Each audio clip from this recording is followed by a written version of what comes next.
ఎవరిని మనం సుమతి చేస్తామో వాళ్ళ యొక్క గుణాలు, వాళ్ళ యొక్క చరిత్రం ఎట్లా ఉందో అది మొత్తం దాని యొక్క ప్రభావం మన లోపల వస్తుంది. మనం కూడా దాని తెక్కలాగా రియాక్షన్ చేస్తాం. రియాక్షన్ అంటే ఏమి తెలుగులో? అట్లనే ఎప్పుడు మనం పరమాత్మ స్మృతి చేస్తామో, ఆయన యొక్క శక్తి కానీ, గుణాలు కానీ మొత్తం మన లోపల ప్రభావం మన లోపల వస్తుంది. అప్పుడు అందరితో బాగా ఖుషిగా, ధైర్యంగా, మంచిగా వ్యవహారం చేస్తాం, మాట్లాడతాం. సదా ఎప్పుడు మనం పరమాత్మ స్మృతితో బాబా ఒక స్మృతిలో ఉంటే, సదా మనం చేసే సంకల్పం కానీ, వ్యవహారం కానీ అన్నీ మంచిదిగా, శాంతిగా అందరికి సుఖమిస్తుంది. అందుకే కర్మయోగం అంటే ఒక్కొక్క కర్మం చేసేప్పుడు కూడా ఎవరొక స్మృతితో చేయాలి? బాబా ఒక స్మృతితో చేయాలి. సో, బాబా ఒక స్మృతితో చేస్తే అది మనకు మంచిది జరుగుతుంది. ఓకే. ఇప్పుడు చాలా ఇంపార్టెంట్ సబ్జెక్ట్ ఏమంటే, అన్నీ మంచిది జరుగుతుంది గదా! మళ్ళీ బాబా సుమతిలో బాబా నాలెడ్జ్‌కి వచ్చిన తర్వాత కూడా ఎందుకు మనకు చెడ్డది జరుగుతుంది? ఎంతో పరిస్థితి వస్తుంది, ప్రాబ్లమ్ వస్తుంది, విఘ్నాలు వస్తుంది. ఎందుకు ఇదంతా వస్తుంది? దీని గురించి చాలా ఇంపార్టెంట్ ఒక పాయింట్స్ ఇప్పుడు మనం తెలుసుకుంటాం. వాస్తవంగా యోగం అంటే ఏమి? యోగం చేస్తే ఏమి అవుతుంది? ఇదంతా మీకు అర్థమైంది. కానీ పరిస్థితి వచ్చేప్పుడు, ప్రాబ్లమ్ వచ్చేప్పుడు దాన్ని ఏం చేయాలి? ఏం చేస్తే దాని నుంచి మనం బయట రావచ్చు? దాని గురించి ఇప్పుడు మనం తెలుసుకుంటాం. ఈ జాతకం రాసేవాళ్ళు ఈ చెయ్యిని చూసి చెప్తారు కదా! మీకు ఆయుస్సు ఎంత ఉంది? మీకు ఎప్పుడు మంచి జాబ్ దొరుకుతుంది? ఎప్పుడు పెళ్లి అవుతుంది? దీని గురించి అన్నీ దీన్ని చూసి చెప్తారు కదా! దీనికి వచ్చి ఏమంటే పర్సనల్ అస్ట్రాలజీ అని చెప్తారు. పర్సనల్ అంటే నాది, నా ఒక్క జాతకం దీంట్లో ఉంది. నా చేతిలో ఉంది. ఇప్పుడు ఒక్కరికొచ్చి ఆయన ఒక ఆయుష్ రేఖ అని చెప్తారు కదా! అది వచ్చి 24 ఉంది. ఎంత? 24, 24. ఆ 24 వస్తే ఆయన శరీరం వదలాలి. అంటే ఆయనకి మృత్యు రావాలి. అదే కదా దీంట్లో ఉంది. కానీ ఆయనకి 24 వచ్చింది, 25, 26, 27 ఇంకా ఆయన శరీరం వదలలేదు. బాగానే ఉన్నారు. అప్పుడు దీంట్లో ఉండేది పర్సనల్ అస్ట్రాలజీ రైటా? రాంగా? రైటా? 24 ఉంది గదా! 24 అప్పుడే శరీరం వదలాలి కదా! కానీ ఇప్పుడు 25, 6, 7 అయిన తర్వాత అట్లే వాళ్ళు బతికి ఉన్నారంటే ఇది ఇప్పుడు రాంగ్. కానీ అది రాంగ్ లేదు. వేరే ఒక అస్ట్రాలజీ ఇప్పుడు యాక్టివ్‌గా వచ్చింది. యాక్టివ్ అంటే తెలిసినా? ఈ సిమ్ కార్డ్ కొనేస్తే సెల్ ఫోన్ వేస్తే కూడా వాళ్ళు చెప్తారు ఇంకా యాక్టివేట్ కాలేదు. రేపు అవుతుంది. రేపే అది యాక్టివేట్ అయిన తర్వాతనే అది పని చేస్తుంది. దానికి ముందర చేసేలేదు. తెలుసును కదా! అట్లనే ఏమవుతుందంటే 24, 24 ఏజ్ వచ్చిన తర్వాత ఆయన శరీరం వదలాలి. కానీ 23 ఆయనకి ఎప్పుడు ఏజ్ 23 వచ్చిందో అప్పుడు ఆయన పెళ్లి చేసుకున్నారు. మ్యారేజ్ చేసుకున్నారు. ఆ మ్యారేజ్ చేసుకున్న తర్వాత వాళ్ళు వైఫ్ ఉన్నారు కదా! వైఫ్ ఉంటే తెలుసు కదా! పత్ని ఏం చేస్తారు భార్యలు. తన యొక్క అస్ట్రాలజీలో ఏముంది అంటే పెళ్ళి అయిన తర్వాత 10 సంవత్సరం అయిన తర్వాతనే వితవ అంటే అదే హస్బెండ్ వచ్చి శరీరం వదులుతారు అనేసి దాంట్లో ఉంది. ఇప్పుడు పెళ్లి చేసిన తర్వాత ఏమైందంటే ఈయన 24 నెక్స్ట్ ఇయర్ శరీరం వదలాలి. కానీ ఇప్పుడు పర్సనల్ జాతకం ఏముందో, అస్ట్రాలజీ ఏముందో అది వచ్చి ఫ్యామిలీ అస్ట్రాలజీలో పరివర్తన అయింది. యాక్టివేట్ అయింది. అంటే ఇప్పుడు పత్నికి వైఫ్‌కి వచ్చి 10 ఇయర్స్ పెళ్లి అయ్యి 10 ఇయర్స్ అయిన తర్వాతే కదా హస్బెండ్ సరిని వదలాలి. అందుకే ఇప్పుడు 23 ఉంటే పెళ్లి అయింది. మళ్ళీ 33 వరకు ఈయనకి మృత్యు అనేది రాదు. ఈయన బతికున్నారు. అర్థమైంది కదా! అందుకే ఇప్పుడు ఫ్యామిలీ అస్ట్రాలజీ అక్కడ యాక్టివేట్ అయింది. ఫ్యామిలీ అస్ట్రాలజీ యాక్టివేట్ అయిన తర్వాత ఈయన బాగానే ఉంటారు. జాతకం ఎక్కడ చూపిస్తే కూడా మీరు ఇప్పుడు ఎట్లా బతికున్నారని అడుగుతారు. ఎందుకంటే దాంట్లో 24 ఉంది కదా! ఓకే. దాని తర్వాత ఏమవుతుందంటే మళ్ళీ ఆయనకు ఒక కొడుకు పుడతారు. కొడుకు యొక్క జాతకం ఏముందంటే కొడుకుకు 16 ఇయర్స్ అయిన తర్వాతనే వాళ్ళ తండ్రి శరీరం వదలాలని ఉంది.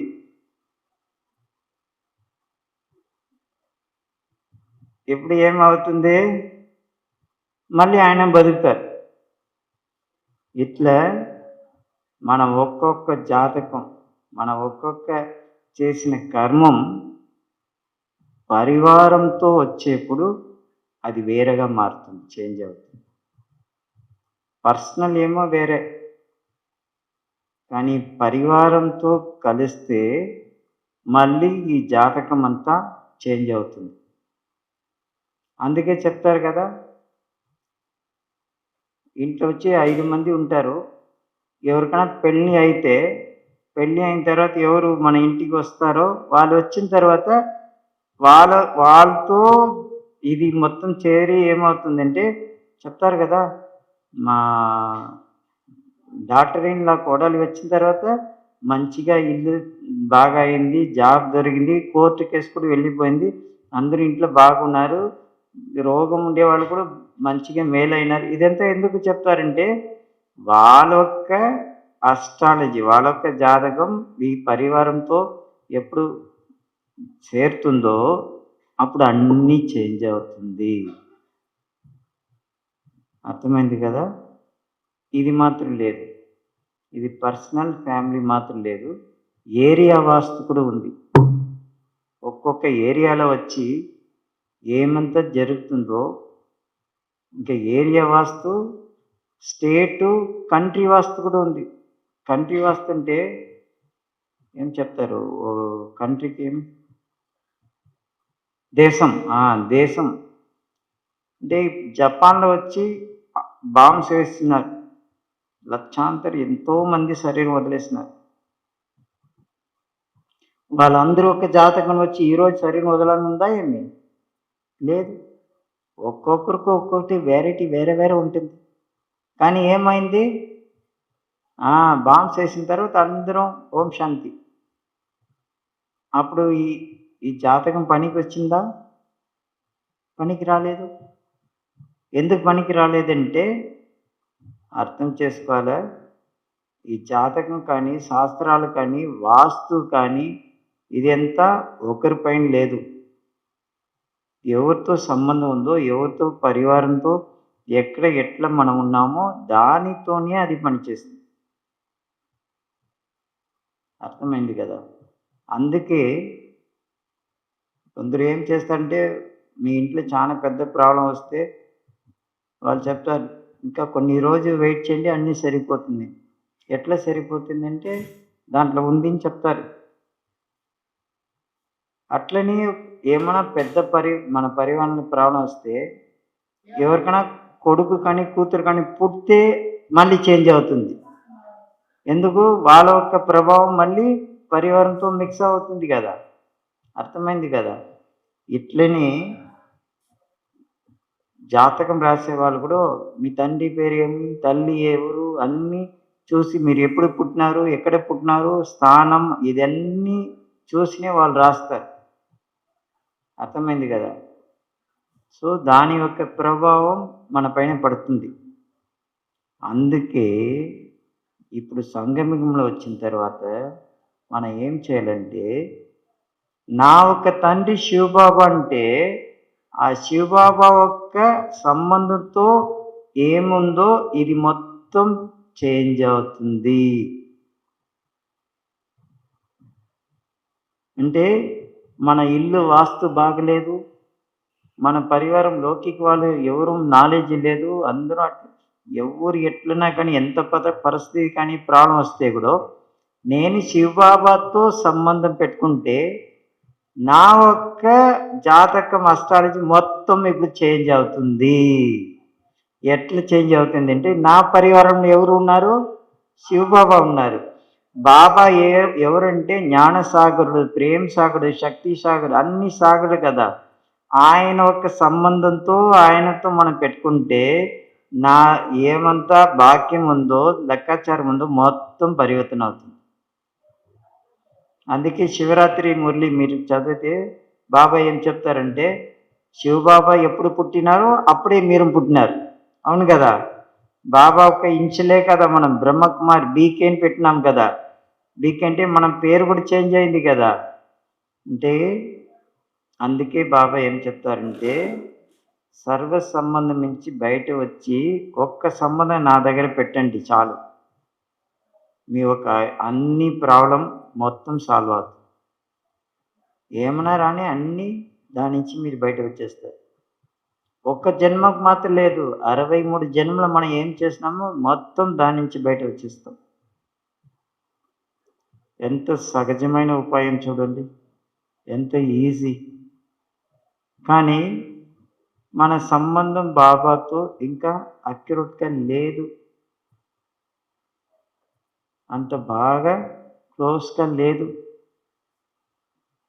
ఎట్లంటే మనం ఏమనుకుంటామంటే సేవలు ఎప్పుడు బిజీగా ఉన్నాం కదా, ఇంత బిజీ సేవ ఉంటుంది, అందుకే యోగం చేసే కూడా టైం లేదని మనం చెప్తాం. అవును కదా. కానీ ఎప్పుడు లాక్డౌన్ వచ్చిందో, లాక్డౌన్ వచ్చిన తర్వాత సేవ మొత్తం స్టాప్, సెంటర్కి వచ్చేది కూడా లేదు. అప్పుడు పూర్తి టైం దొరికింది కదా, జాబ్ లేదు, పని లేదు, ఏమి లేదు, సేవనే లేదు.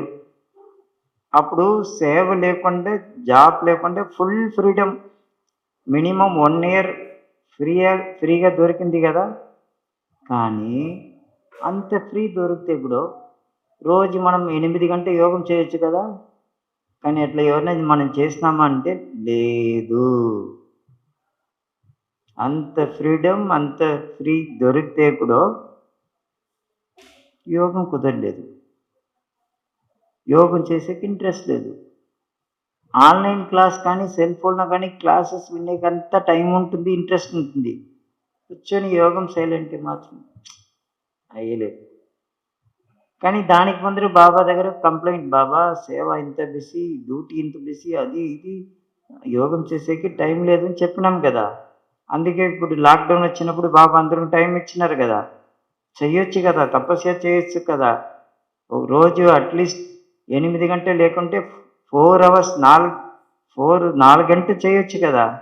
ఎందుకు యోగం కుదరలేదు అంటే అందుకే బహుత్ కాల్ కా అభ్యాస్, చాలా రోజు అభ్యాసం చేయాలి. మనం ఏం చేస్తామంటే ఈ జ్ఞానం ఉంటే చాలు, సేవ చేస్తే చాలు అనేసి చేస్తున్నాం. యోగం లేదంటే, సంబంధం లేదంటే మన బాబా నుంచి ప్రాప్తి ఏమీ కాదు. యోగంతోనే అన్ని ప్రాప్తి అవుతుంది, జ్ఞానంతో లేదు. జ్ఞానం అంటే త్రికాల్ ఎప్పుడూ ఉంటుంది. యోగం అనేది చాలా ఇంపార్టెంట్. అందుకే ఇప్పుడు యోగం గురించి బాగా మనం తెలుసుకోవాలి. యోగం యొక్క అభ్యాసం చాలా ఇంపార్టెంట్. ఎంతనా జ్ఞానం తెలుసుకుని, జ్ఞానంతో సద్గతి నిధి ప్రాప్తి కాదు. Knowledge is source of income అంతే. ఎందుకు చదువుతామంటే చక్కగా చదివి బాగా డిగ్రీ కానీ సర్టిఫికేట్ తీసుకుంటే జాబ్ దొరుకుతుంది. ఆ జాబ్ దొరుకుతుంది కదా, జాబ్ కోసం జ్ఞానం అనేది సోర్స్ అంతే. కానీ మంచి పని చేసి జాబ్ చేస్తేనే శాలరీ, డబ్బులు వస్తుంది. అట్లనే జ్ఞానం అర్థం చేసుకుంటే అన్నీ మనకు ప్రాప్తి అవుతుంది, అట్లా లేదు. జ్ఞానం ఎప్పుడు ధారణ అవుతుందో అప్పుడే మనకు అన్ని ప్రాప్తి అవుతుంది. ఎప్పటి వరకు ధారణ కాలేదో అప్పటి వరకు మనకి ఏం ప్రాప్తి కాదు. ధారణ అవుతుందా అంటే రోజు మురళి ఏమో వింటాము, జ్ఞానం తెలుసుకుంటాము. ఎవరినా అడిగితే కూడా ఈరోజు బాబా ఏం చెప్పినారు అంటే సారంలో ఏం చెప్పినారు చెప్పేస్తాం. క్వశ్చన్ ఆన్సర్ ఏమని అడిగితే కూడా చెప్పేస్తాం. వరదాన్ స్లోగన్ అడిగితే కూడా చెప్పేస్తాం. కానీ ఈ ధారణకి ముఖ్య ధారణ కోసం బాబా ఈరోజు ఏం చెప్పినారంటే అది రాసి పెట్టినాను నోట్లో చూస్తే తెలుస్తుంది. ఈ ధారణ మాత్రం బుద్ధిలో ఉండదు. ఎందుకు? రోజు చేస్తే కదా అది మనకు పనికి వస్తుంది. ఏది చేసేలేదు దాన్ని గుర్తుపెట్టుకునేప్పుడు లేదు మనం. ఈ ధారణ ఒక సబ్జెక్టులు మనం యథాశక్తి నంబర్ వారుగా ఉన్నాం. అందరూ అంత అక్యురేట్గా నంబర్ 1 లేదు. అందుకే ఎంత యోగం కానీ జ్ఞానం కానీ జ్ఞాన మార్గం ఉంటే కూడా మనకు సాటిస్ఫై లేదు, సంతుష్టత తృప్తి అనేది లేదు. ఎందుకు? జ్ఞానం వచ్చి ఇంకా ధారణ కాలేదు, ఒట్టి జ్ఞానం మాత్రం ఉంటుంది. పండిట్ ఎట్లా చెప్తారు అట్లా పండిట్ లాగా మురళి వినేసి మురళిలో ఎవరైనా పాయింట్ అడిగితే అట్లా చెప్తాం, కానీ ఇంకా ధారణ కాలేదు. ఈ ధారణ చేస్తేనే భవిష్యంలో వచ్చి సత్యుగం వచ్చి ఉన్నతమైన పదవి మనకు ప్రాప్తి అవుతుంది. జ్ఞానంతో లేదు. ఎంత జ్ఞానం తెలుసుకుంటే కూడా పెద్ద పెద్ద సైంటిస్ట్కి ఎంత నాలెడ్జ్ ఉంటుంది, కానీ వాళ్ళందరూ సత్యం వచ్చేది సాధ్యం. వస్తే కూడా ఎక్కడనో దాసిగా ఉంటారు, కానీ శ్రేష్టమైన పదవి పొందేకి సాధ్యం లేదు. ఎందుకు? ధారణ లేదు. ఈ ధారణ అనే సబ్జెక్ట్ అంత ఇంపార్టెంట్. పోతే పోనీ ధారణ లేదు కానీ యోగం బాగా జరుగుతుందంటే అది కూడా లేదు.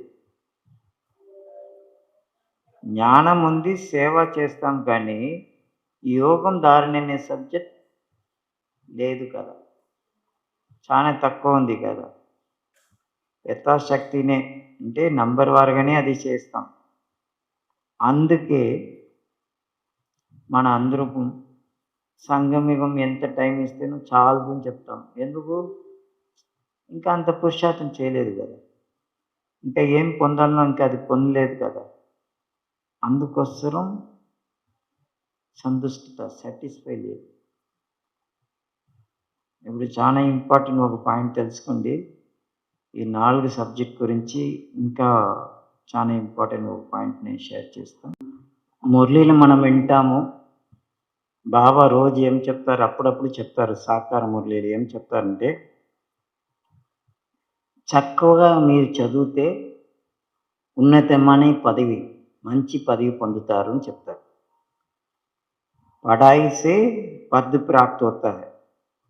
బాగా చదివితే మంచి ఒక పదవి మీకు ప్రాప్తి అవుతుంది అని బాబా చెప్తారు.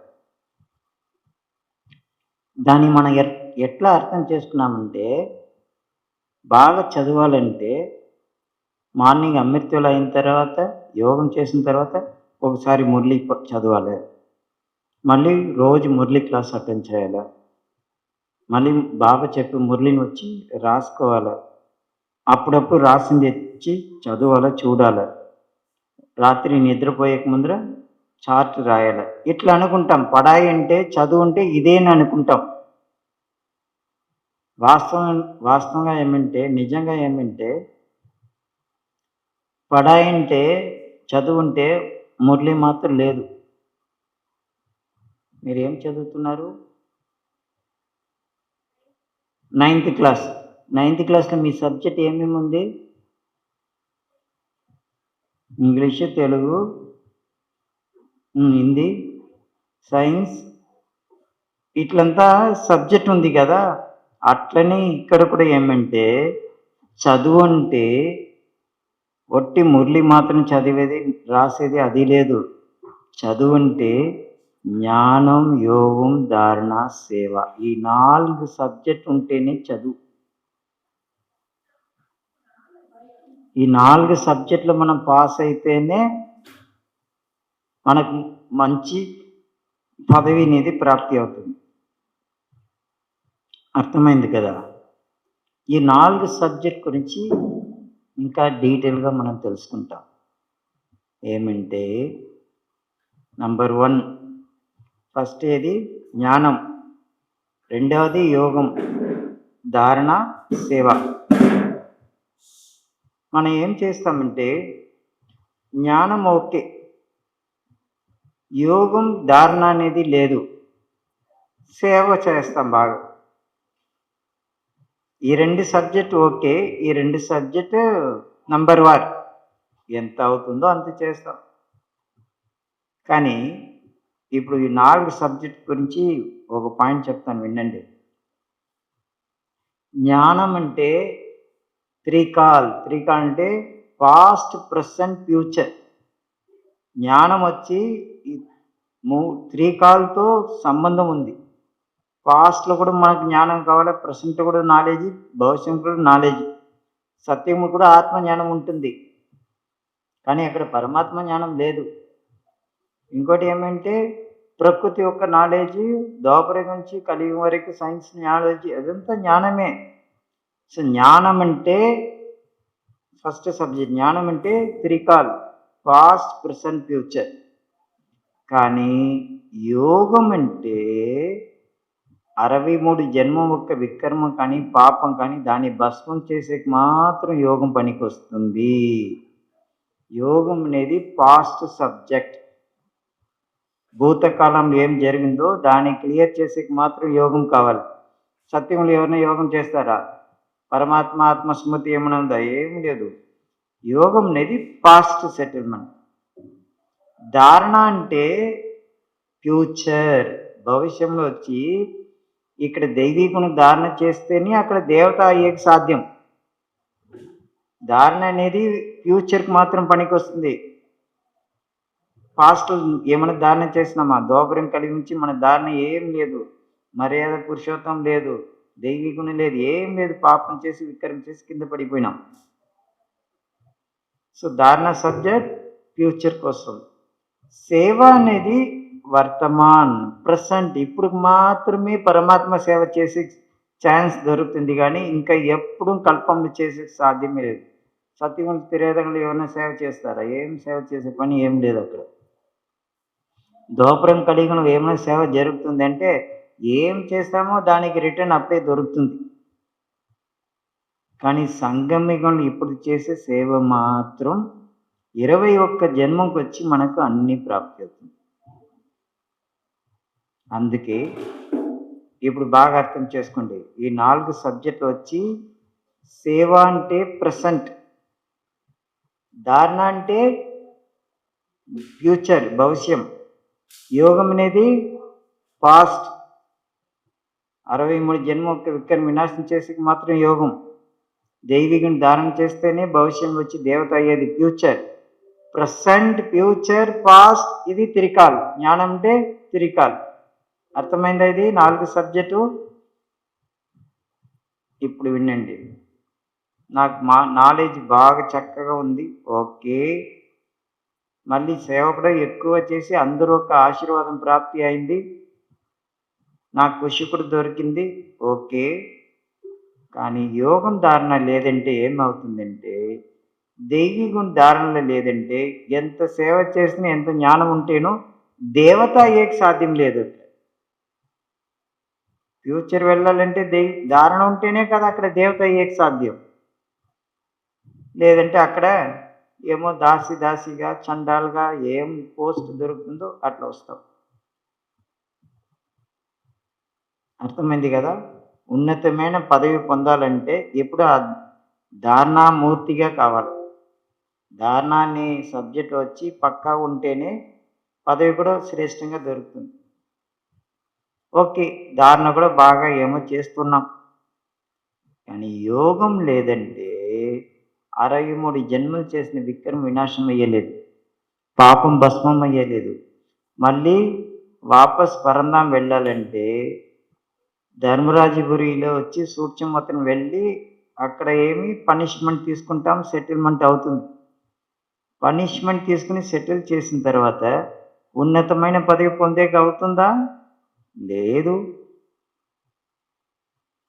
ఎంత చాలా ఇంపార్టెంట్ చూడండి. అందుకే 4 సబ్జెక్టులు పాస్ అయితే మాత్రం పాస్ విత్ ఆనర్. ఊరికే మురళి మాత్రం పెట్టుకొని నేను బాగా చక్కగా చదువుతాను, అక్కే క్వశ్చన్ ఏం అడిగితేనే తొందరగా నేను చెప్పేస్తాను, అదంతా ఓకే. కానీ యోగం ధారణ లేదంటే రిజల్ట్ వచ్చి ఫస్ట్ క్లాస్లో కానీ నంబర్ 1 పాస్ విత్ ఆనర్ అయ్యేకి సాధ్యం లేదు. యోగం అనే సబ్జెక్ట్, ధారణ అనే సబ్జెక్ట్, దాంట్లో ఎట్లా పాస్ కావాలి, దానికి ఏం చేయాలనేది ఇప్పుడు ఈరోజు క్లాస్లో మనం తెలుసుకుంటాం. యోగం ఎందుకు మనకు కుదరలేదు, యోగంలో ఎందుకు విఘ్నాలు వస్తుంది, వ్యర్థ సంకల్పం యోగంలో ఎందుకు వస్తుంది అంటే మనం ఏం చేస్తామంటే మనం చేసిన కర్మ లెక్కాచారం సెటిల్ అవుతుందో లేదో అందరూ ఒక కర్మ లెక్కాచారం గురించి మనం ఆలోచన చేస్తాం.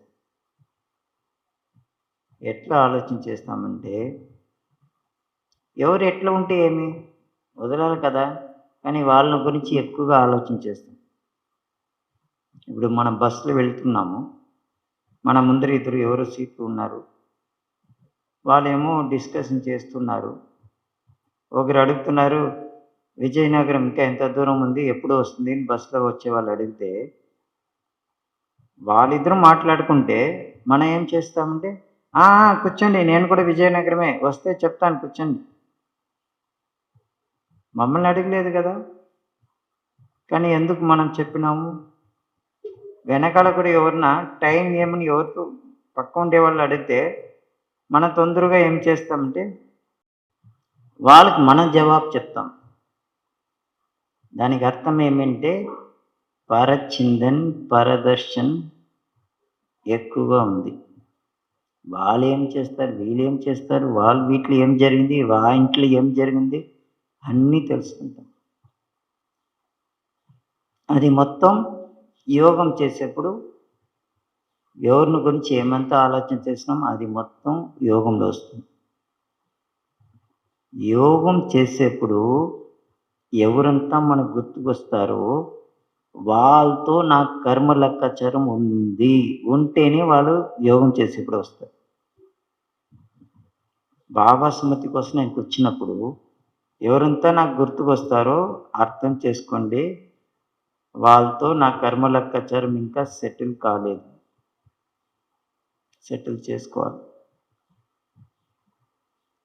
అర్థమైంది కదా? కానీ మనం ఏం చేస్తామంటే ఇంకా కర్మ లెక్కాచారం ఎక్కువగా పెరుగుతుంది. ఎట్లా పెరుగుతుంది అది ఇప్పుడు తెలుసుకుంటాం.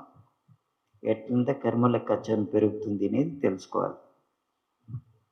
దానికి ముందర వచ్చి ఒక కర్మ సిద్ధాంతం, కర్మ ఫిలాసఫీ ఎట్లా పనిచేస్తుందని మనం తెలుసుకోవాలి. ఎట్లా పనిచేస్తుందంటే ఇప్పుడు నాకు వచ్చి ఒక అన్నయ్యతో ఏమో ప్రాబ్లం, ఈరోజు నేనేమో చెడ్డ పని చేసిన తర్వాత ఎప్పుడు నేను చేస్తానో అప్పుడే దానికి పనిష్మెంట్ లేదంటే సెటిల్మెంట్ ఎప్పుడు జరగాలి అనేది డేట్ టైం ఫిక్స్ అవుతుంది. ఈరోజు ఇప్పుడు నేను ఏమైనా ఒక చెడ్డ పని చేస్తే దానికి సెటిల్మెంట్ ఎప్పుడు, ఇంకా 10 రోజుల తర్వాతనా, లేదు నెక్స్ట్ మంతా, లేదు నెక్స్ట్ ఇయర్, లేదు ఇంకా 10 సంవత్సరం తర్వాతనా, లేదు నెక్స్ట్ జన్మంలో సెటిల్ చేయాలన్నా ఆ డేట్ టైం ఇప్పుడే ఫిక్స్ అవుతుంది, నేను చేసేప్పుడే ఫిక్స్ అవుతుంది. ఎగ్జాంపుల్, ఇది సెప్టెంబర్ మంత్ కదా, 17th. ఈరోజు నేను ఏమో చెడ్డ పని చేస్తే దానికి సెటిల్మెంటు నవంబర్లో కానీ డిసెంబర్ 4వ తారీఖు ఈరోజు చేసిన చెడ్డ పని ఏమో చేసినాను, దానికి సెటిల్మెంట్ డేటు నవంబర్ 4వ తారీఖు ఫిక్స్ అయింది. కానీ నేను చేసిన చెడ్డ పని వచ్చి ఎవరో ఒక మాత చూసేస్తున్నారు, లేదు ఎవరో ఒక అన్నయ్యకి తెలిసిపోయింది. వాళ్ళు ఏం చేస్తారంటే వాళ్ళు నా తండ్రి దగ్గర వెళ్ళి మీ కొడుకు ఇట్లా చేస్తున్నారు, అట్లా చేస్తున్నారు అన్నీ చెప్పేస్తారు. తర్వాత నేను ఇంటికి పోతే తండ్రికి ఎంత కోపం వస్తుంది, మీరు ఎట్లా చేసినారా కారణం అనేసి నన్ను కొట్టేస్తారు. కొట్టిన తర్వాత ఇప్పుడు ఏమవుతుందంటే టైం చూస్తుంది, అరే ఈయనకి సెటిల్మెంట్ నేను నవంబర్ 4వ తారీఖు కదా ఫిక్స్ చేసి పెట్టినాను, దాని లోపల వీళ్ళు వచ్చి వీళ్ళ దగ్గర చెప్పి తండ్రి దగ్గర చెప్పి ఇప్పుడు ఏమైంది, ఆయనకి ఈరోజే సెటిల్ అయిపోయింది. అప్పుడు ఏమవుతుందంటే నవంబర్ 4వ తారీఖు వచ్చి ఏమి నాకు పనిష్మెంట్ కానీ సెటిల్మెంట్ జరగాలనో ఆ కర్మ లెక్కాచారం ఎవరు నా తండ్రి దగ్గర చెప్పినారో వాళ్ళ అకౌంట్కి ట్రాన్స్ఫర్ అవుతుంది.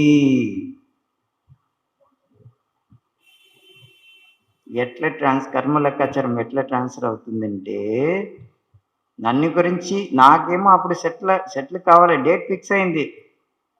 దానికి ముందర ఒక 10 రోజుల ముందరనే వచ్చి వీళ్ళు ఎవరో పోయి మా తండ్రి దగ్గర చెప్పి నాకు పనిష్మెంట్ వచ్చింది. అప్పుడు నాది ఇక్కడ సెటిల్ అయిన తర్వాత ఇప్పుడు ఏమవుతుందంటే ఆ నవంబర్ 4వ తారీఖు వచ్చేప్పుడు నేను హాయిగా ఉంటాను, నో ప్రాబ్లం. ఎవరు చెప్పినాడో ఆ మాతయ్య కానీ లేదు ఆ అన్నయ్యకి వచ్చేయమంటే ఆ రోజు అన్నీ బాగా ఉంటే కూడా కోర్టు కేసులో నాకే అది జయం రావాలి, అంత మంచిగా ఉండేది. ఏమో ఒక్క మిస్టేక్స్ ఏమో వచ్చి వాళ్ళకి అన్నీ ప్రాబ్లం అవుతుంది, ఏం చేసేకపోతున్నా అన్నీ నష్టం. అప్పుడు వాళ్ళు ఏం చెప్తారో తెలిసిన, ఏమో ఈరోజు నా టైం బాగలేదు, సరిలేదు అని చెప్పి. వాస్తవంగా వాళ్ళ టైం బాగానే ఉండింది, నా టైం తీసుకున్నారు కదా ఆ టైం బాగలేదు. అర్థమైంది కదా, వాళ్ళందరూ ఒక టైం బాగానే ఉంది కానీ నా టైం తీసుకున్నారు కదా ఆ టైం బాగలేదు. ఇప్పుడు ఎవరన్నా పాపం పేదవాళ్ళు ఉంటారు, వాళ్ళ దగ్గర అంత డబ్బులు లేదు, ఏమో అప్పు తీసేసినారు, పెద్ద ప్రాబ్లం అయింది, పంచాయతీలు వచ్చి అందరం కొడతారు, ఎప్పుడు ఇస్తారు మీరు? అప్పుడు ఎవరి దగ్గర కొంచెం డబ్బులు ఎక్కువ ఉందో వాళ్ళు చూసి ఆయన వదలండి నేను ఇస్తాను, ఎంతది ఎంతనా నేను ఇచ్చేస్తాను వదలండి అంటే ఆయన ఇప్పుడు వదిలేస్తారు. ఎవరిని పట్టుకుంటారు? ఎవరు చెప్పినారో వాళ్ళనే కదా. అంటే ఆయన ఒక్క కర్మ లెక్కాచారం ఇప్పుడు ఎవరి పైన వచ్చింది? ఈయన పైన ట్రాన్స్ఫర్ అయింది కదా. ఎట్లా బ్యాంకులో మనీ ట్రాన్స్ఫర్ చేస్తాం కదా, ఈ బ్యాంక్ నుంచి ఇంకా ఎవరైనా వేరే అకౌంట్కి ఇక్కడి నుంచి ట్రాన్స్ఫర్, ఇంకా ఇప్పుడు సెల్ ఫోన్లో ట్రాన్స్ఫర్ జరుగుతుంది. పేటిఎం ఏమేమో ఉంది కదా, ఇప్పుడు అన్నీ వచ్చేసింది. గూగుల్ పే ఇట్లంతా ట్రాన్స్ఫర్ అవుతుంది కదా. ఒకప్పుడు పోలీస్ కేసుని ఏమైనా వస్తే వాళ్ళని జామీన్ని తీసుకుని రావాలంటే, జామీనే కదా తెలుగు కూడా, తీసుకుని రావాలంటే ఎవరన్నా పోయి సంతకం పెడతారు, ఆయనకు నేను విట్నెస్ షూరిటీ ఇస్తాను. అదే ఫైనాన్స్ డబ్బులు తీసుకోవాలి కూడా షూరిటీ ఇస్తారు కదా, నేను షూరిటీ ఇస్తాను ఇవ్వండి. ఆయన ఇవ్వలేదంటే ఎవరిని పట్టుకుంటారు? ఎవరు షూరిటీ ఇచ్చినారో, ఎవరు సంతకం చేసినారో వాళ్ళని పట్టుకుంటారు. అట్లనే మనం ఏం చేస్తామంటే ఎవరు ఒక్క కర్మ లెక్కాచారం అంతా మొత్తం మనం తలపైన పెట్టుకుంటాం. అందుకే వాళ్ళకి ఎప్పుడిప్పుడు ఏమేమి జరగాలో అది అంతా మొత్తం మనకు జరుగుతుంది, వాళ్ళు హాయిగా ఉంటారు. ఇట్లనే 63 జన్మలు ఏం చేసినామంటే అందరూ ఒక లెక్కాచారం ఇట్లా ట్రాన్స్ఫర్ చేసి మొత్తం ఇప్పుడు తలపైన అంత ఉంది. ఇంకా మాతలు ఏం చేస్తారంటే ఎవరన్నా చూసి మీకు సమాచారం తెలుసునా, ఏం మీకు తెలీదా, ఏం జరిగింది, అయ్యో ఎందుకు అడుగుతున్నా, చెప్పండి ఏమి, మీకు ఇప్పుడు చెప్తే మళ్ళీ నిద్ర రాకపోతే ఏం చెప్పండి. అట్లా లాస్ట్ ఇల్లు ఉండే వాళ్ళు ఏం చేసినా తెలిసిన, ఏం చేసినారు అంతే, వాళ్ళు చెప్పేదంతా వీళ్ళు అవునా? అవునా అంటే మీకు కూడా షేర్ అంతే. ఎవరంతా అవునా అని చెప్తారో వాళ్ళ యొక్క లెక్కాచారం మనకు కూడా షేర్ అయింది ఇప్పుడు. మనం వినేసి ఊరికే ఉంటామా? మళ్ళీ ఇంకా 10 మందికి మనం చెప్తాం. ఎందుకు? మనకు తెలిసిపోయింది కదా సీక్రెట్. అందుకే బాబా ఏం చేస్తారంటే జ్ఞానం కూడా మాటలకి చెప్తే చాలు. ఊరికే ఉండేకి సాధ్యం లేదు. 10 మందికి చెప్పేస్తారు. సేవ వచ్చి ఫ్రీగా జరగాలంటే ఈ సీక్రెట్ రహస్యం ఏముందో మాటలకి చెప్పేస్తే చాలు. అంతే. అందరికి వాళ్ళు చెప్పేస్తారు. అట్లనే మన అందరూ ఒక లెక్కాచారం మన తలపైన తీసి పెట్టుకున్నాం. అందరూ షేర్ హోల్డర్. షేర్ హోల్డర్ అంటే అర్థమైంది కదా! ఇట్లనే అందరూ ఒక పాపం కానీ, వికారం కానీ అన్నీ షేర్ చేస్తున్నాం. అందుకే యోగంలో కూర్చుంటే అందరూ గుర్తుకొస్తారు. వ్యర్థ సంకల్పం వస్తుంది. Waste thoughts. ఎందుకు ఇదంతా జరుగుతుంది? ఎందుకంటే మన ఏకాగ్రత లేదు మన్మనాభావం అనేసి మనసును వచ్చి బాగా గీయలేదు. ఇక్కడ ఇదంతా చూసి వ్యర్థమంతా తలపైన వచ్చిన తర్వాత ఎక్కడ యోగం చేసేకోవచ్చు. ఇంకోటి ఈ కర్మ లెక్కాచారం గురించి బాగా తెలుసుకుంటాం. అప్పుడు మళ్ళీ మనం కూడా చాలా హుషారు అవుతాం.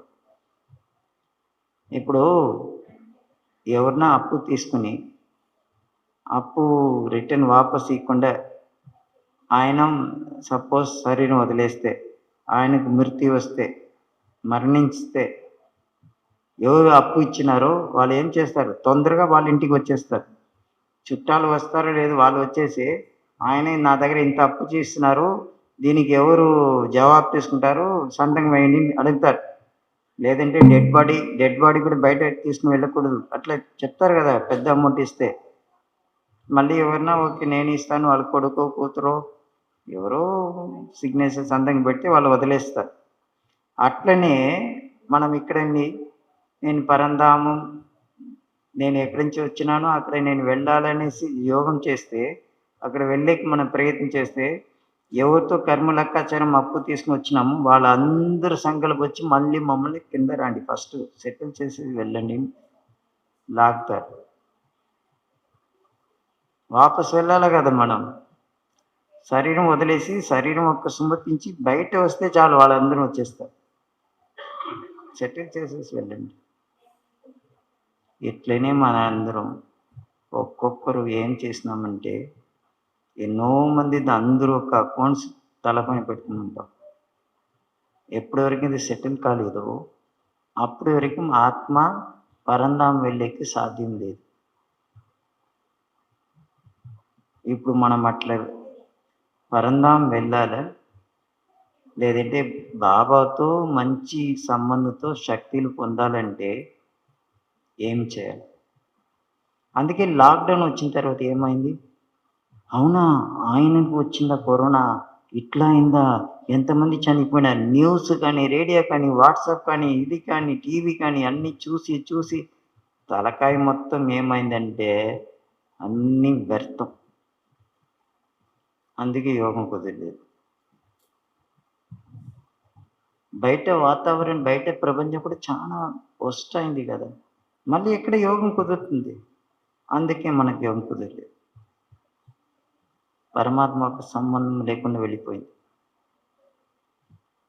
అందుకే యోగంలో వచ్చి చాలా మంచి అనుభవం పొందాలంటే ఏం చేయాలంటే పరచింతన్ పరదర్శన్ చూడకూడదు.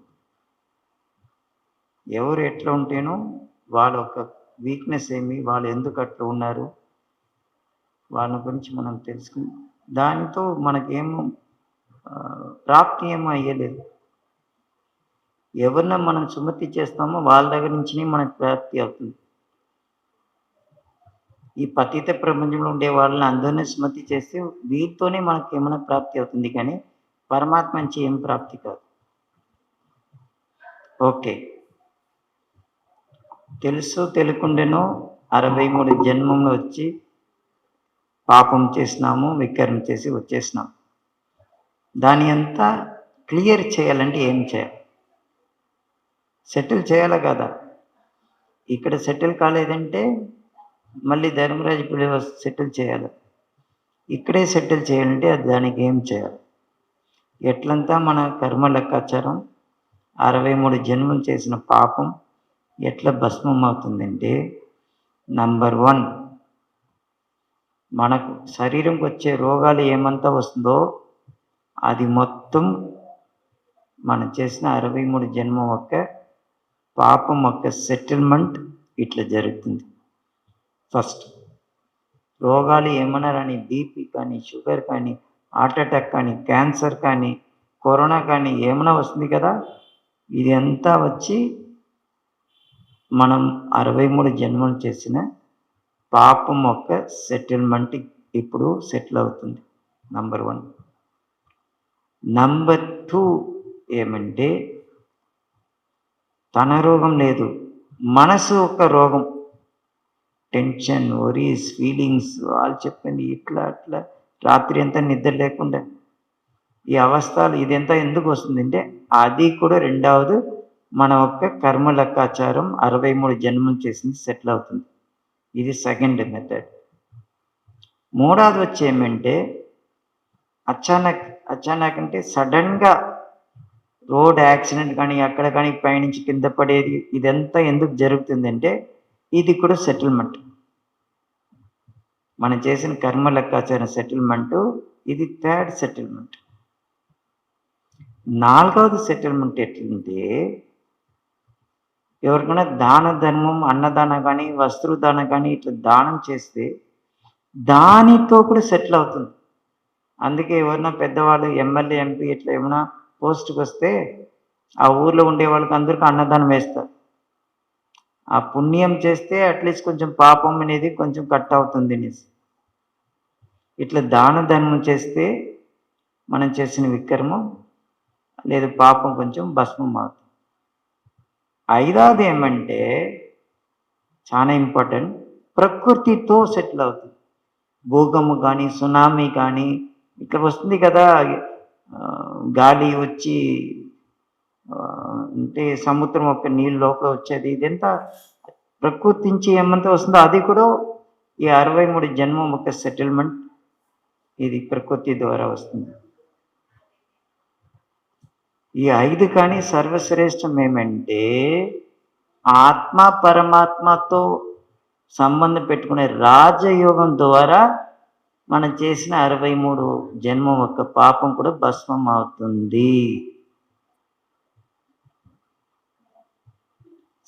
అన్నికని ఈజీ సహజమైన మెథడ్ ఏమి అంటే, మార్గం ఏమంటే రాజయోగం. యోగం ద్వారా మనం సెటిల్ చేస్తాం. అందరం బయట వాళ్ళు కూడా, వేరే ధర్మం వాళ్ళు కూడా అట్లట్లనే సెటిల్ చేస్తారు, ఎంతెంతో ఎట్లా సెటిల్ అవుతుంది. కానీ వాళ్ళకి దేహాభిమానం ఉంది కదా, సెటిల్ అయితే కూడా మళ్ళీ బయట వస్తుంది. ఎట్లా? గుడికి వచ్చి ఒక ఫ్యాన్ కానీ, ట్యూబ్లైట్ కానీ వాళ్ళు దానంగా ఇస్తారు. బయట వాళ్ళు ఇచ్చేప్పుడు దానిపైన రాసేస్తారు, ఉభయం, వీళ్ళు ఇచ్చినారు, వాళ్ళు ఇచ్చినారు, అన్నీ రాసి పెట్టేస్తున్నారు. మళ్ళీ ఇస్తే దాని నుంచి ఏమో వాళ్ళకి ప్రాప్తి అవుతుంది. దానం అంటే ఎవరికి తెలియకుండా చేయాలి, అందరికి తెలిసి చేస్తే అది దానం లేదు. అట్లా దానం ఇచ్చిన తర్వాత కూడా దాని యొక్క ప్రాప్తి వాళ్ళకి రాదు. అందుకే ఈ 5 పాయింట్స్ బాగా అర్థం చేసుకోవాలి. శరీరం వచ్చే రోగం కానీ, మనసు వచ్చే రోగం కానీ, అచానక్ యాక్సిడెంట్ అది ఇది జరిగేది కానీ, లేదంటే చాలా ఇంపార్టెంట్ ప్రకృతి నుంచి వచ్చేది 5వది. 4th వచ్చేయమంటే ఇదంతా ఈ 5 వచ్చి దాన ధర్మం కానీ ఏమైనా చేస్తే కూడా దీనితో పర్సంటేజ్ కొంచెం తగ్గుతుంది, కానీ పూర్తి సెటిల్ అయ్యేకి సాధ్యం లేదు. ఇంకోటి, సెటిల్మెంట్ అంటే ఏమి, పనిష్మెంట్ అంటే ఏమి, అది అర్థం చేసుకోవాలి. తెలుగులో ఏం చెప్తారు సెటిల్మెంట్ పనిష్మెంట్కు?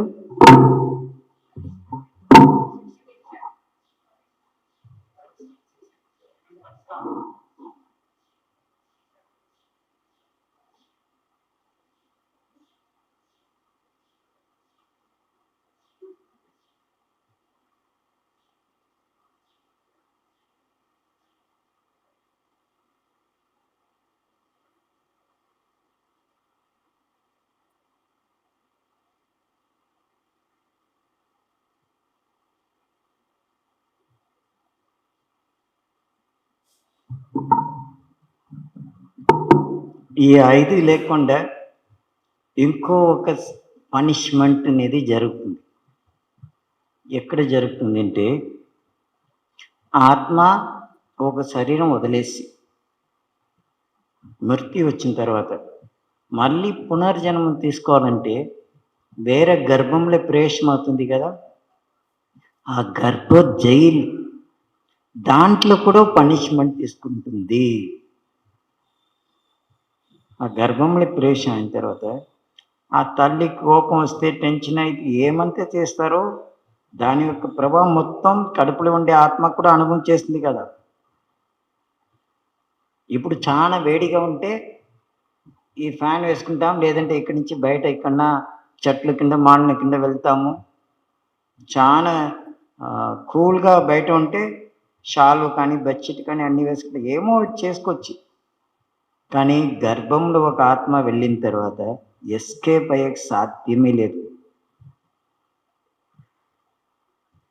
ఆ తల్లి ఒక పతి అంటే తండ్రి వచ్చి ఎందుకు మీరు ఇట్లా చేసినా అట్లా కోపంగా తిట్టి ఫీల్ చేసి వీళ్ళు ఏడిస్తే కూడా దాని యొక్క ప్రభావం ఏమవుతుంది, గర్భంలో ఉండే ఆత్మ అప్పుడే స్టార్ట్ అవుతుంది కర్మల కచం. నా తల్లికి ఇంత మీరు చేసినారు కదా, తిట్టేసినారు కదా, కొట్టేసినారు కదా, దానితో నాకు ఇంత నొప్పి వచ్చింది కదా, చూసుకుంటాను బయట వచ్చిన తర్వాత. ఎక్కడి నుంచి స్టార్ట్ అవుతుంది, అక్కడి నుంచే స్టార్ట్ అవుతుంది కర్మల కచారం. అందుకే చెప్తారు కదా, నా కొడుకు నేను చెప్పేది వినేది లేదు. ఎందుకు వింటారు, వాళ్ళు వచ్చింది సెటిల్మెంట్ కోసం కదా, మళ్ళీ ఎందుకు వింటారు వాళ్ళు. అట్లనే ఒక్కొక్క పరిస్థితి ఎట్లంతా వస్తుందంటే కర్మలెక్కాచారం చాలా గోప్యం, చాలా డీప్. మనం ఏమో ఆర్డినరీగా అర్థం చేసుకుంటాము. ఒక్కొక్క అన్నయ్య ట్రాఫిక్ ఉంటుంది కరెక్ట్ టైం అది ఇంకా 5 minutes కదా. ట్రాఫిక్ అయిన తర్వాత 10 minutes 15 minutes మీకు కొంచెం గ్యాప్, ఎవరికి వాటర్ కావాలనే తాగేసి తొందరగా మళ్ళీ రండి. దాని తర్వాత ఇంకా సీరియస్ టాపిక్. ఎందుకంటే చాలా టాపిక్స్ మీకు అర్థమవుతుందో లేదో, అందుకే నేను ఈరోజు ఎక్కువగా యోగం లేదు, క్లాస్ ఎక్కువగా చేస్తాను. వాస్తవంగా నేను 20 minutes క్లాస్ చేసేది 1 hour యోగం. కానీ ఒకే రోజులు అన్నీ కవర్ చేయాలనేసి నేను ఈరోజు కొంచెం ఎక్స్ట్రా మీకు పాయింట్ షేర్ చేస్తున్నాను, క్లాస్ చేస్తాను. ఇప్పుడు మాతల దగ్గర అడుగుతాను, చెప్పండి జామున్ గులాబ్ జామున్ తెలిసినా చూస్తున్నారా, అక్క ఇచ్చినారు ఎప్పుడన్నా భోగంలో ఇచ్చినారు కదా. జామున్లో ఏమేమి ఉంది, జామున్ చేయాలంటే జాము ఉంటే దాంట్లో ఏమేమి ఉంటుంది, స్వీట్ ఉంది, షుగర్ ఉంది, పిండి ఉంది, మిల్క్ పౌడర్ ఉంది, ఇంకా ఏముంది, ఆయిల్ ఉంది. చెప్పండి ఇంకా ఏమో మీకే తెలుసు కదా. ఏలచ్చి ఉంది. అంటే అట్లనే ఒక లడ్డుని తీసుకుంటే లడ్డులు ఏమేమి ఉందంటే అన్నీ చెప్పేస్తారు మీరు, ఇది ఎంత ఉంటేనే అది లడ్డు. అట్లనే ఆత్మ అంటే ఆత్మలోకి వచ్చి 5 సూక్ష్మ శక్తి ఉంది. ఈ 5 ఉంటేనే అది ఆత్మ. ఎట్లా జామున్కి ఏమేమి చెప్పినారో అదంతా ఉంటేనే జామున్ కదా, అట్లనే ఆత్మ అంటే ఈ 5 ఉంటేనే ఆత్మ. ఏమది 5 తెలిసినా చెప్పండి, మనసు, బుద్ధి, సంస్కార్. అన్నీ చెప్పేస్తున్నారు, ఎందుకంటే వాళ్ళు ఆల్రెడీ అటెండ్ చేస్తున్నారు క్లాసు, చెప్పేస్తున్నారు టక్. మీకు అర్థమైందా వాళ్ళు చెప్పింది, లేదు కదా. సరే మీరు చెప్పండి ఇంకా ఏముంది. మూడు మనకు రెగ్యులర్గా తెలుసును, మనస్సు, బుద్ధి, సంస్కారం. ఇంకా 2 ఏమంటే లైట్ టు మైట్. మనస్సు, బుద్ధి, సంస్కార్, లైట్ అండ్ మైట్, ఈ 5 ఉంటేనే ఆత్మ. ఆత్మలో ఇది 5 ఉంటుంది. ఎట్లా శరీరం ఉంటే పంచ కర్మేంద్రం ఉందో అట్లనే ఆత్మకు సూక్ష్మ కర్మేంద్రం 5 ఉంది. ఇది ఫస్ట్ డే కోర్స్ చెప్పేప్పుడు మనం అందరం చెప్తాం. ఆత్మలో ఏమేమి ఉందంటే ఫస్ట్ మనం ఏం చెప్తాం అంటే ఆత్మ ఒక జ్యోతి బిందు అని చెప్తాం. జ్యోతి బిందు అంటే లైట్, జ్యోతి అంటే లైట్ కదా. సో అప్పుడు ఆత్మ లైట్. మళ్ళీ ఏం చెప్తాం, ఆత్మ ఒక చైతన్య శక్తి అని చెప్తాం. శక్తి అంటే మైట్. తర్వాత ఆత్మలో వచ్చి మనసు బుద్ధి సంస్కారం ఉంది అని చెప్తాం. అర్థమైంది కదా. లైట్ మైట్ మనసు బుద్ధి సంస్కారం, ఈ 5 ఉంటేనే ఆత్మ. ఈ 5తో ఆత్మ ఏమంతా అనుభవం చేస్తుంది, ఎట్లంతా కర్మ లెక్కాచారం వస్తుంది. ట్రాఫిక్ కంట్రోల్ అయిన తర్వాత మళ్ళీ క్లియర్గా మనం డిస్కషన్ చేస్తాం. కానీ పరంధామంలో ఎప్పుడు ఆత్మ ఉంటుందో అప్పుడు ఆత్మలో వచ్చి ఏముందంటే ఈ లైట్ మైట్ మాత్రం ఉంటుంది, కానీ మనసు బుద్ధి సంస్కారం పరంధామంలో లేదు. అక్కడ సంస్కారం పని చేస్తుందా? మనసు నుంచి ఏమైనా సంకల్పం వస్తుందంటే ఏం లేదు. పరంధామంలో శాంతిధామంలో ఉండేప్పుడు ఆత్మలో వచ్చి ఈ 2 శక్తి మాత్రం లైట్ ఉంటుంది, మైట్ ఉంటుంది.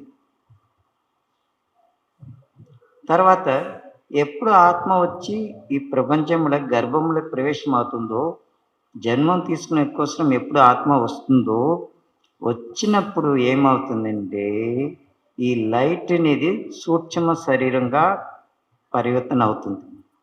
ఆ మైట్ అనేది స్థూల బలం, శక్తి కావాలి కదా. ఏం పని చేయాలంటే మనకు ఎనర్జీ, శక్తి కావాలి కదా. ఆ శక్తిగా పరివర్తన అవుతుంది. ఆ లైట్ మైట్తోనే మనసు బుద్ధి సంస్కారంతో మనం అన్ని కర్మం చేస్తున్నాం. అర్థమైంది కదా.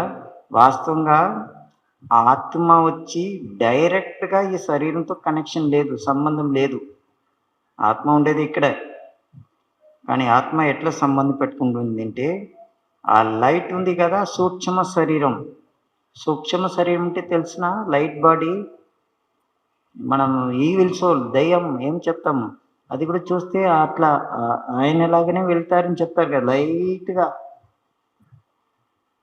ఇంకా క్లియర్గా అర్థం కావాలంటే సూక్ష్మ శరీరం అంటే ఎప్పుడు మనం నిద్రపోతామో అప్పుడు డ్రీమ్స్ వస్తుంది. డ్రీమ్స్ అంటే కళలు వస్తుంది. ఆ కళలు వచ్చేప్పుడు ఎక్కడెక్కడంతా తిరుగుతాం, ఎక్కడ పోతాం, కార్లో పోతాం, ఫ్లైట్లో పోతాం, అన్నీ చేస్తాం. తర్వాత ఎవరైనా వచ్చి కూని చేసి వస్తే పారి వచ్చి పైనుంచి జంప్ చేస్తాం, కింద పడి లేస్తే ఇక్కడే ఉంటాం. సరే ఇక్కడే ఉంది కదా. మళ్ళీ ఎవరు అనుభవం చేసింది అదంతా? ఈ శరీరం లాగానే ఒక జెరాక్స్ కాపీ, జెరాక్స్ తీస్తారు కదా, ఫోటో కాపీ. ఏమైనా సర్టిఫికేట్ కావాలంటే జెరాక్స్ తీస్తే సర్టిఫికేట్ లాగానే అది కూడా ఉంటుంది. అట్లనే మన శరీరం ఎట్లా ఉందో దీనితోనే ఆ సూక్ష్మ శరీరం కూడా జెరాక్స్ దీని లోపల ఉంటుంది. ఆత్మ ఆ సూక్ష్మ శరీరంతోనే ఈ స్థూల శరీరంతో కనెక్ట్ అయ్యి అన్ని కర్మం చేస్తుంది.